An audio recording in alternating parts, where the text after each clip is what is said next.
far as developing tensile structures and tensile surfaces.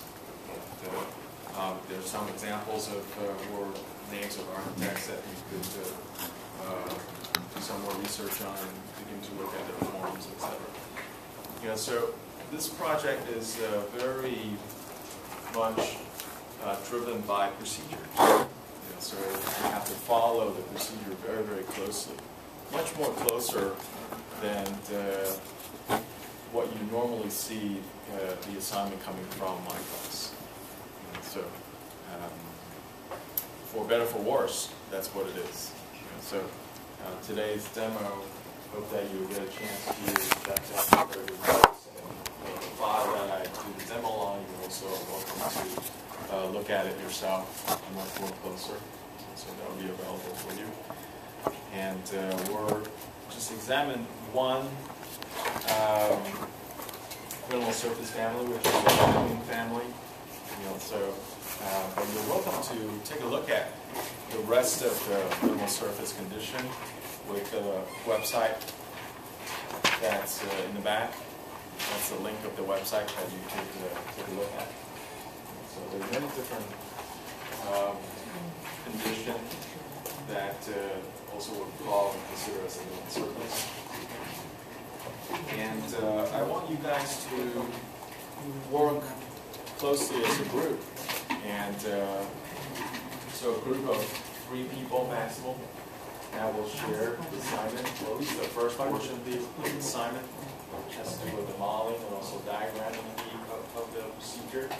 And then each one of you should have your own very specific tiling portions of the project and also the rendering portions of the project. So, the project simply is divided into, again, 2 sheets. It's 11 by 17 diptych, so it's 11 by 34.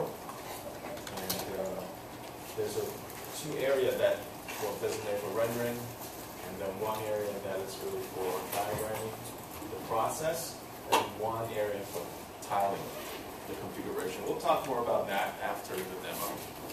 So the procedures are also up on the board that you can see. They're simply what you need to do is just, in a way, following those directions could also get you to the product or the project as well. Okay. So it's actually right now is a good time to face the projection and really pay close attention to this, because it's not as easy as you think. Although after you figure it out, it becomes extremely simple and extremely easy. So, but before you could claim that you know how to construct one of these, that you could compare your skill sets to Sergio over here. I would recommend you to pay close attention to what you're making here. Okay. And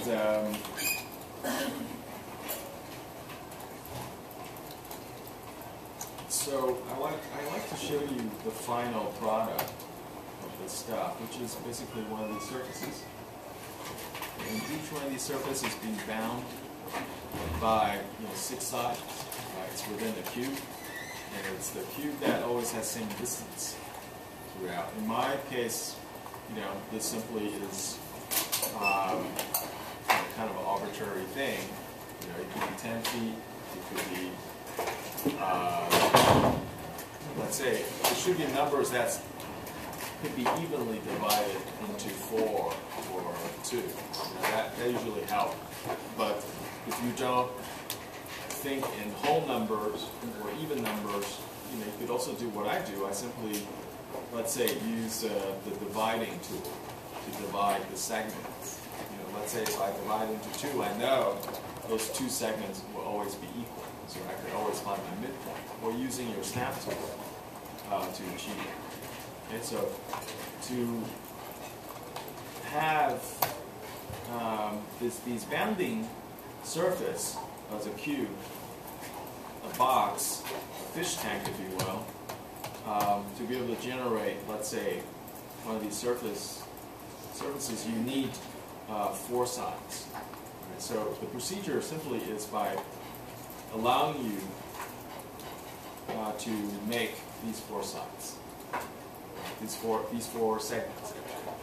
So 1, 2, 3, 4.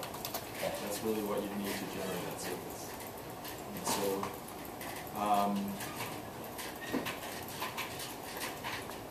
let's say before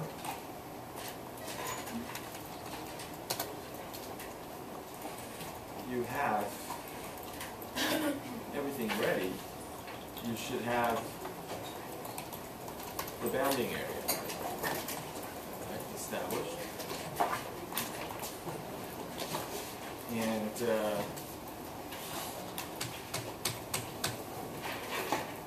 let's see.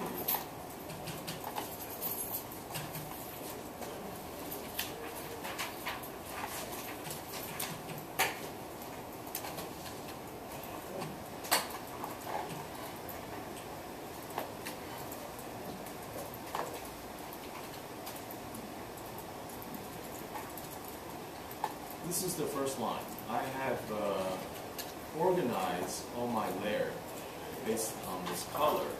Right, so the lines we know we need are in cyan. I call them vectors. So first line, you need to generate a bisecting line that's perpendicular to this line, which is a diagonal line connecting 2 different corners. And this is simply at half point, or half midpoint of these 2 segments. Okay. Again, you could either draw a line, snap as a midpoint. Same thing over there. Bring that right there.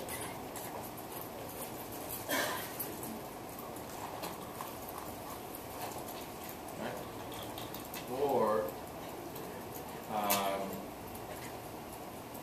if you don't trust the snap tool, you could use the button. Right. So the number of segment 2.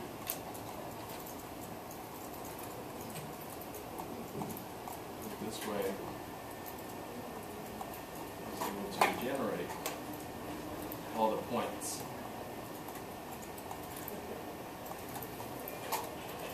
And it's good to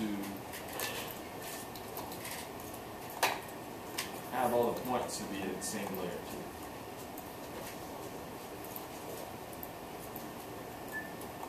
Right. So this way,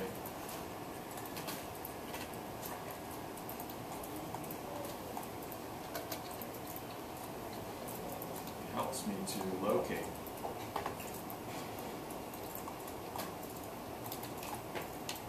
this point these lines a lot easier. So that's really your first line. It simply is a bisecting line from midpoint to midpoint between this segment and the segment that's diagonally across. This indicates the surface area or the corner which you will start producing the surface. So the second line is really this curve here. Right? It's a result of a cone projected onto a surface on top. Right? So which is this surface. Use planar curves to generate that piece. Right, so that piece is the same as this one. Okay? And since I have all these points, I'm also able to indicate where all the midpoints are. So, and to be able to produce these cones, I also need this particular line.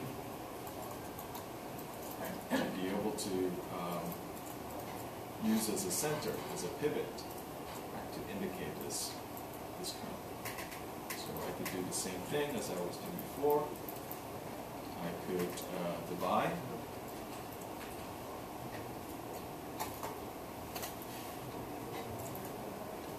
In this case, I'm dividing them into 4 segments.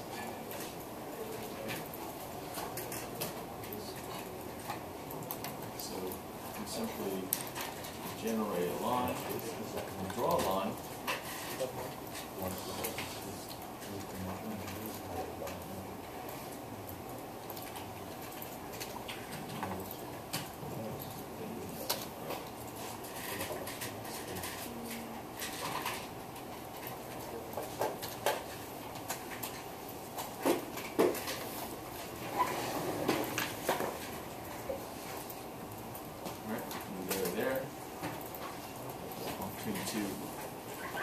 Opposite edge, and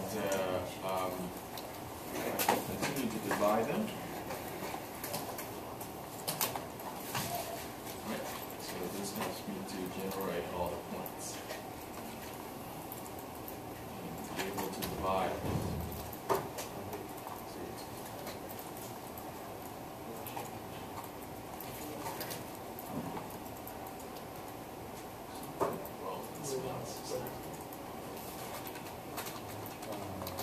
Okay. So now you're pretty much ready to establish the cone. Right, so cone will come from the solid. Okay. Left click. And what you really want to have is, consider this as a direction constraint. Right, so we want to limit the direction of the cone in relationship to this vector, to this curve here.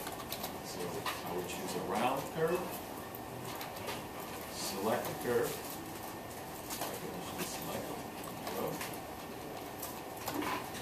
select the two midpoint to establish the location for bisecting or intersection, and simply drag the tip, and that should connect, to the quarter segment that's located in this line. Okay, and for you to be able to generate that curve, which is this curve, you could simply, let's say,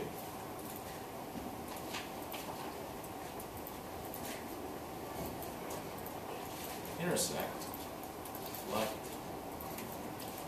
the two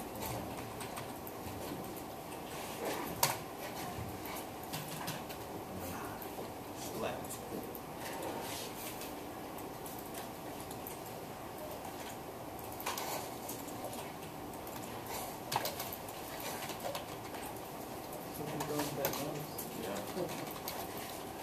Anyhow, you guys get the picture.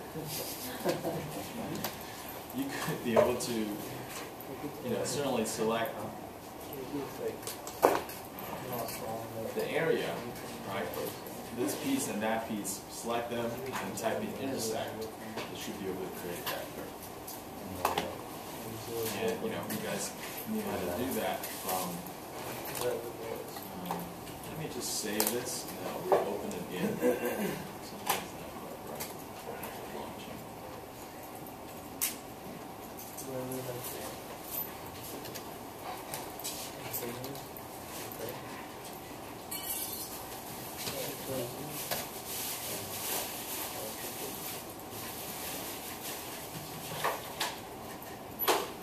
It's not the file, it's file.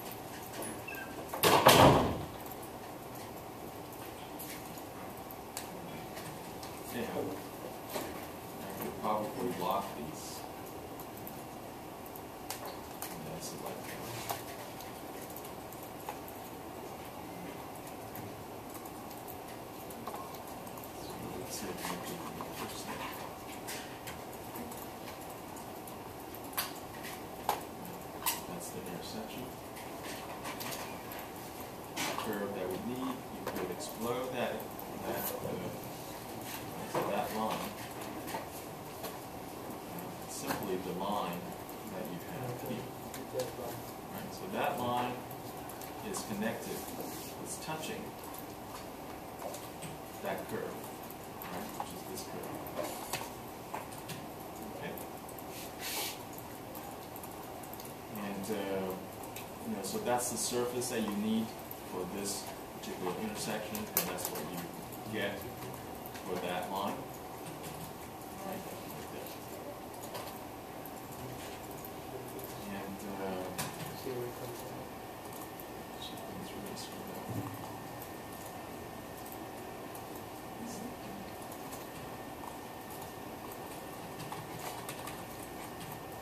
Something about my scale.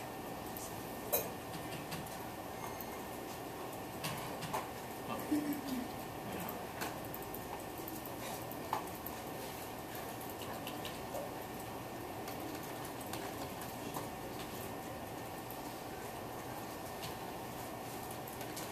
So the next segment, what I need is this, this curve. Something is not quite.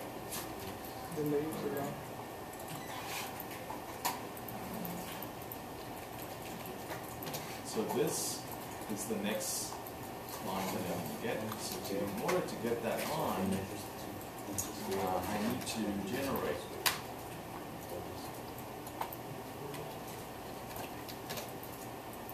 this.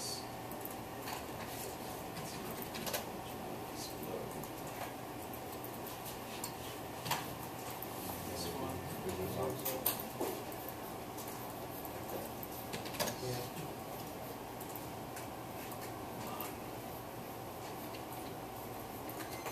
That. Right? Planar.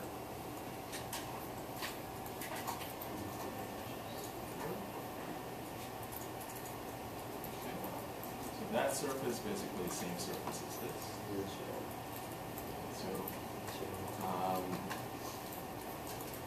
So I can use the same bisect point, which is that midpoint there, using this line. So that vector, which is a diagonal division of that top surface, using the cone.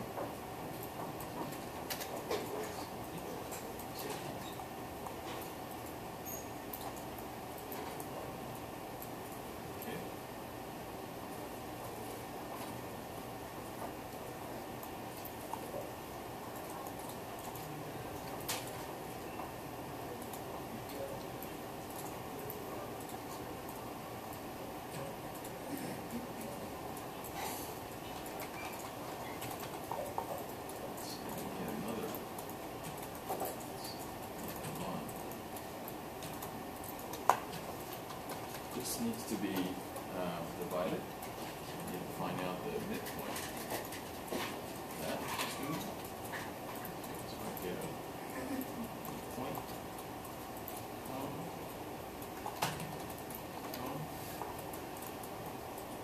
Okay. Choose the round curve, which is that curve, that point, that point.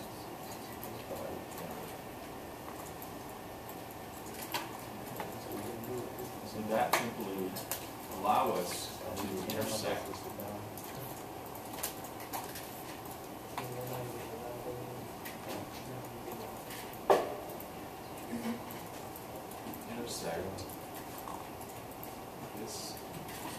and that. So those two are able to generate that curvature, which is the third.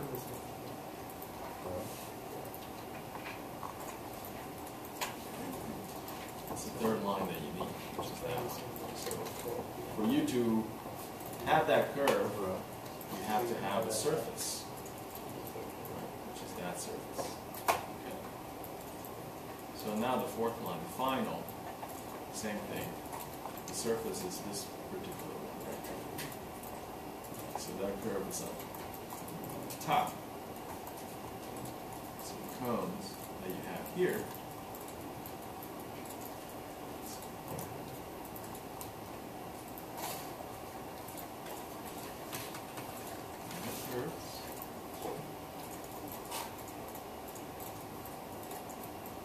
And you're using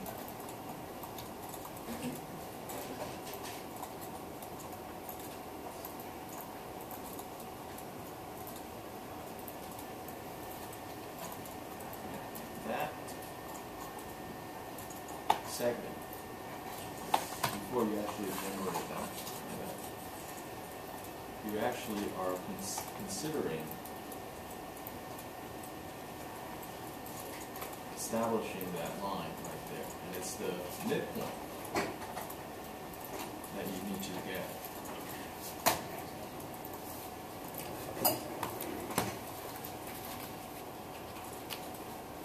Okay? The angle of that particular vector is always going to be the same, and the locations of that point is simply another midpoint. So, from experience, we know we have that condition, establish a midpoint, knowing which curve to establish. So you produce your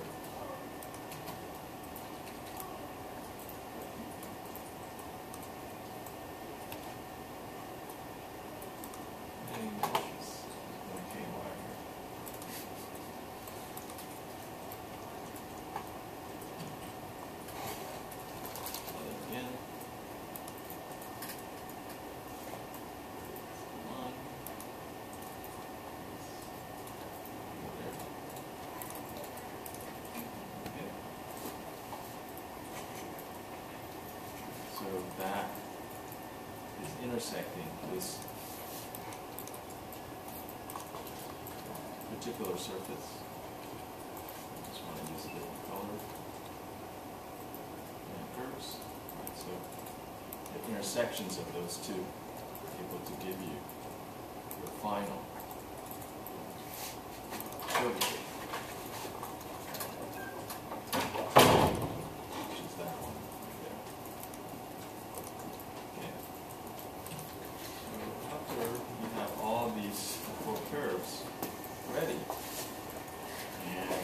Part of the project is to document the procedure and all the cones and all the things that you're drawing in as a diagram, and we'll get to this point. So this is pretty simple. Once you have all four curves, then simply you could use curve network to generate that surface with the same thing. Okay? Pretty straightforward stuff. It's all about learning how to use these procedures to generate this surface. And later, this is really for me the fun part. It's being able to tile these in a specific way and begin to generate a field out of that. So this is the second portion of it. We start tiling assignments, or this portion of the assignment on Monday. But before Monday, over this weekend, and tomorrow, what we can do is to follow this procedure and then get to this point. Okay. So that's pretty much the project. And for your sphere, you're simply going to use a bounding area, and there are a series of data to describe or quantify that area, and to have those information to translate into geometry. So this technique could potentially help you to generate surfaces or generate forms, like, to describe those data. Okay. So again, if you guys could come close to look at the board.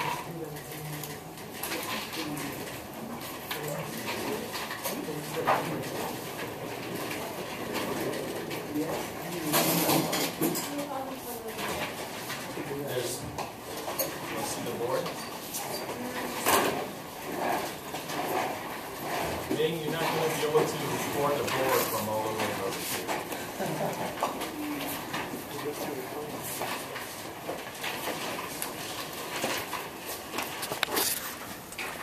So 2 gig, that's what we always indicate. These two. One area is these are the description, the steps that get you, from using vectors and then using cones, using bisecting methods, and then intersection, etc. Right? So you could begin to describe the procedure, through very simple caption that connected to each diagram. And I would urge you, to highly recommend that you use the same view to generate the diagram. Right? So it's always stationary, and what is actually moving is the internal, the interior operation. Right? So at the end, or however many steps you think is necessary to generate this, there should be a final result that to show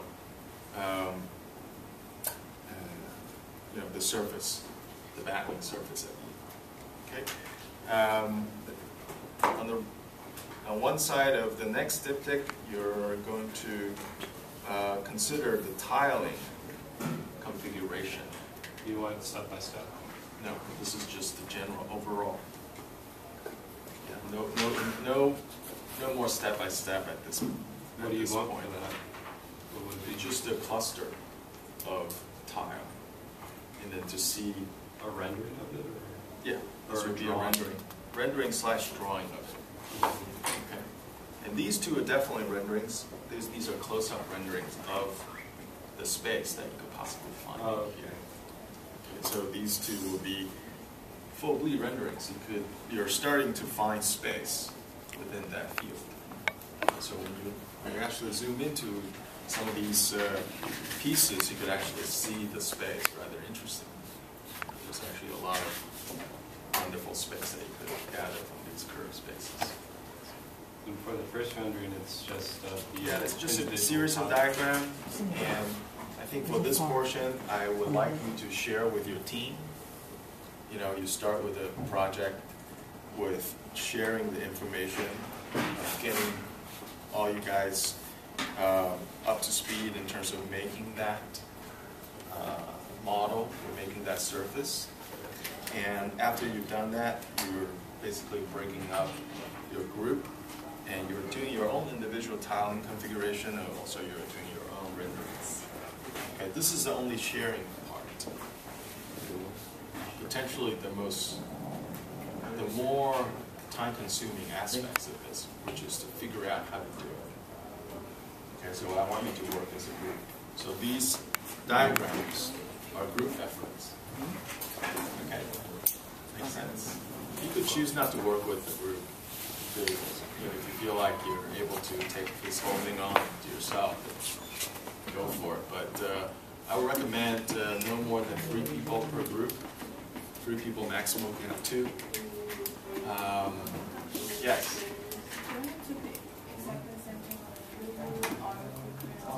You could create your own, but that's probably a little bit more difficult to do.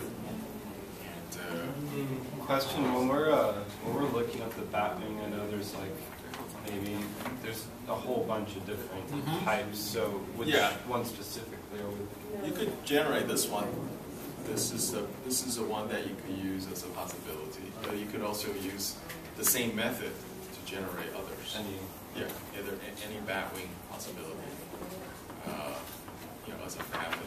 Some of them actually have 2 cones, two rails. So that's possible. I think as long as your group, you could agree with yourself and say, okay, I want to do something different. Then go ahead. Do you have that website?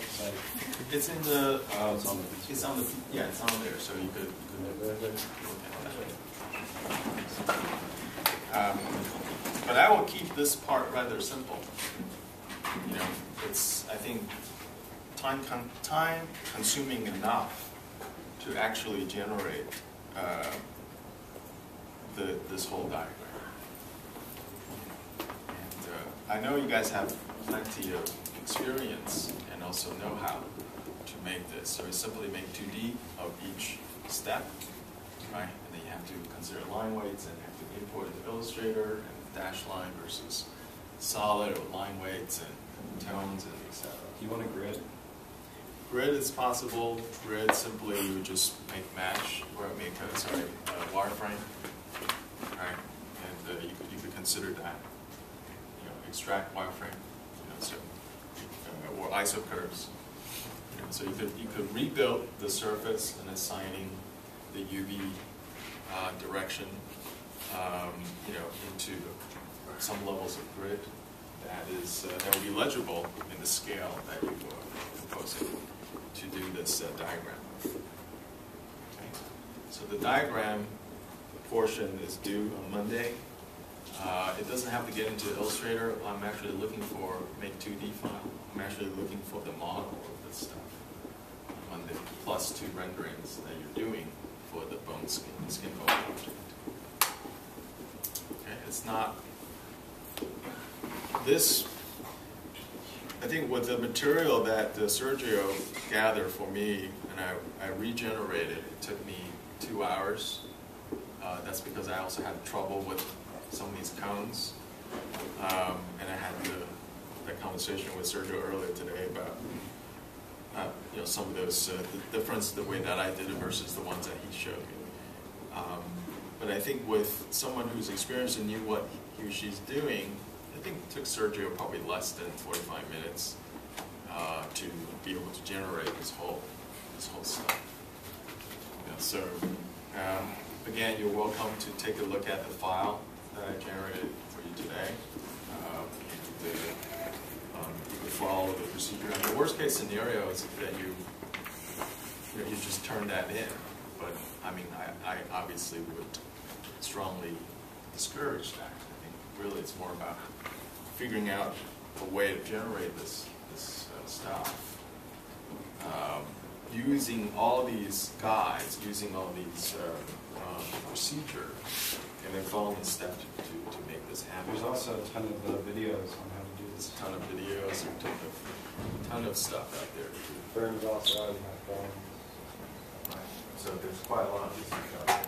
But I think the point is that you get familiar with this way of making surfaces, and potentially it could be very helpful for your studio project. Mr. Griffith is doing the same project, previous these type of work that I don't know exactly how they transform into that project, but I think at least he's mentioned that this particular project has been very useful. So I just want to introduce that to you, and we have a full 2 week to work on it, and get it out of the way, get it all together before Thanksgiving. So we'll talk more about the tiling configuration